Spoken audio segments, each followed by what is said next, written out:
Hi guys, while you're on, I'm getting close to that magic 1,000 subscribers mark. Please help a guy out, hit the subscribe button. Thanks and enjoy the video. Hi guys, welcome to the next part of my Warhammer The Old World. And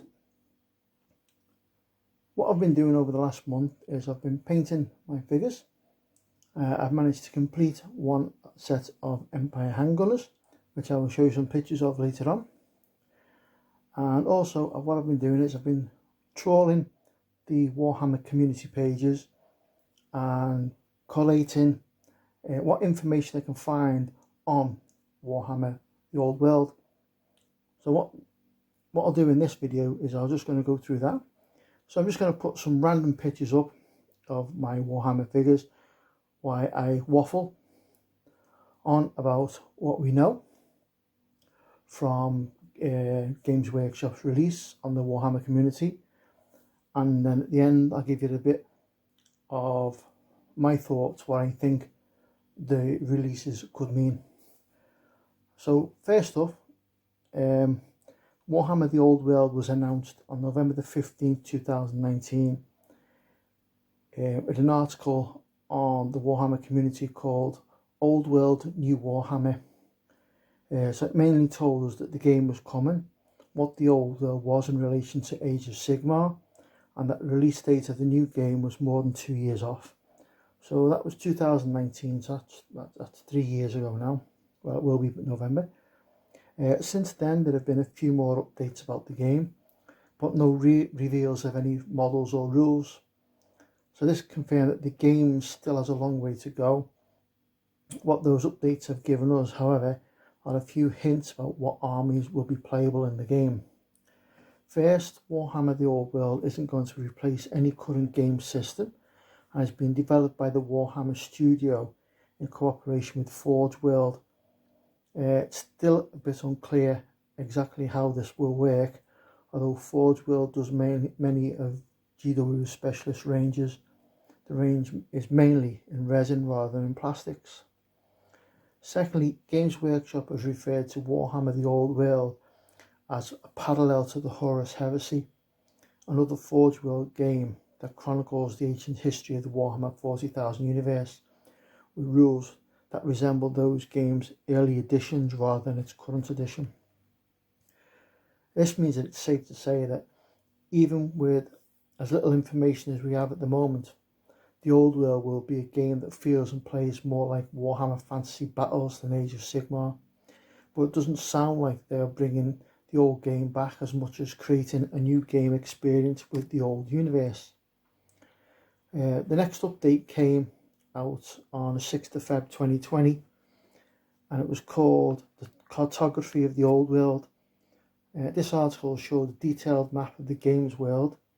I'll put one up on the system so you can see it, which seems very focused on the area of the human empire and the heraldry of the three human rulers, Sigismund, Ludwig XII, Wilhelm and Margarita, which are all characters from the era of the Old World called the Age of the Three Emperors. So this tells us that the empire with both gunpowder and armoured knights will be playable in the game. But since the game takes place in the age when the empire is divided between several rulers vying for power, be able to play several different factions of the empire. A second update came out on the 23rd of March 2020 called the Old World Ice Guards of Kislev. Now Kislev is another human faction to the north of the empire. It takes its inspiration from Slovak, Russian, Mongolian historical armies, tons of fur-clad armoured troops, etc. And this article shows that at least not everything about Warhammer The Old World will look exactly how it did in the fantasy battles. There may be new factions that get a miniature range. This could just release an updated sprue for the current Empire range, but I think releasing these as a new faction that not as any previous miniatures could end up being a cash cow for GW. The third update came out on the 28th of December 2020 called The Old World, Your First Look at the Map of Bretonnia. This time around we looked across the Grey Mountains to the west of the Empire to the neighbouring kingdom of Bretonnia. The map showed familiar Bretonnian city. It also showed part of Bretonia being besieged by orcs, with high elven towers and locations of wood elves in the forest. Another update came out on the 7th of October 21 called The Old World's Ultimate Gateway for Exiled Lords and Rotten Princes. This is the Border Princes. Now it's a rugged area, largely arid, occupying the crossroads between the various nations and factions of the Warhammer world. It's an area well used to conflict and a patchwork of petty kingdoms. Each is ruled over for a brief period by a leader charismatic or ruthless enough to claim a temporary throne before being overthrown within a year or two by the next upstart to claim the title. Exiled nobles and fallen warlords come across the Border Princes from all over the old world in the belief that they will become rulers, gathering any waifs and strays on their way that flock to their banners. To be perfectly honest, I was getting a Game of Thrones feel at this point. So GW has been concentrating on the background and settings of the Warhammer The Old World. But what about the rules of the game? Well, GW are keeping this a closely guarded secret, although they have let a few things slip. We know it's a tabletop game and it will be using 28mm figures. Some comments seem to suggest that the game's rules are at least based on and inspired by the old Warhammer Fantasy Battles 8th edition, but until release we won't know for sure. The most important bit of info we have about it was officially confirmed in the Warhammer community article on the 21st of July 2021. In the article they stated the game would be played on square bases rather than round bases. This is a big indicator that the game will most likely have ranked up units instead of skirmish formations. Being on square bases could mean the game will be about more large-scale battles than Age of Sigmar, since such battles are easier to play if you move blocks of infantry at a time rather than hundreds of individual units. Just a quick thought, I want to throw this out there. GW have taken over most of the Horus Heresy line and released them in plastic. This frees up production capacity at Forge World to maybe run with the Warhammer The Old World as their main line. Forge World have released the Horus Heresy and they used 7th edition rules and initially kept the costs down by pitting Space Marine against Space Marine, meaning they only had to create one line of miniatures to cover all factions you could play as different Space Marine chapters in the Horus Heresy. Now for some speculation.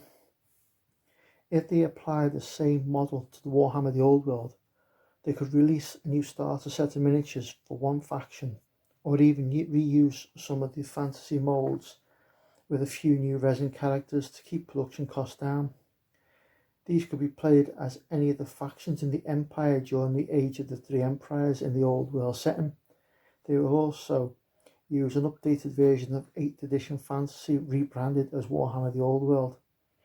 They may well release new rules so players can use all their old miniatures in the new game. I'm not sure how many of the molds they have left from the old Warhammer Fantasy Battles days. Some of them may be reusable and could be rebranded as Warhammer The Old World, but I can't see them releasing new miniatures for every faction. The cost would be prohibitive. I also think they will limit the range until they are sure the game will sell, and if it does well, they will add in new factions as supplements to the main game. But what about a starter set? There's no talk of a starter set as yet, but from going here, I think what they could do is they could release, like the Horus Heresy set, it had two factions of Space Marines in it, but they could be put together and made as a single faction of Space Marines. So you could use it as a two-player starter set or a single Space Marine army.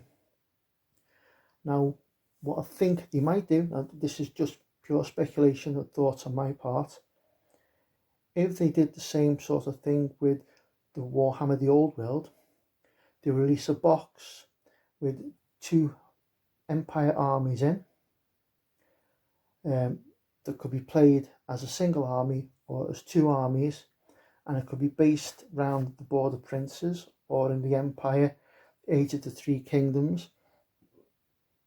So everybody will be playing sort of Empire versus Empire. They will still have rules for you to use all your old armies, all your old fantasy armies if you still had them.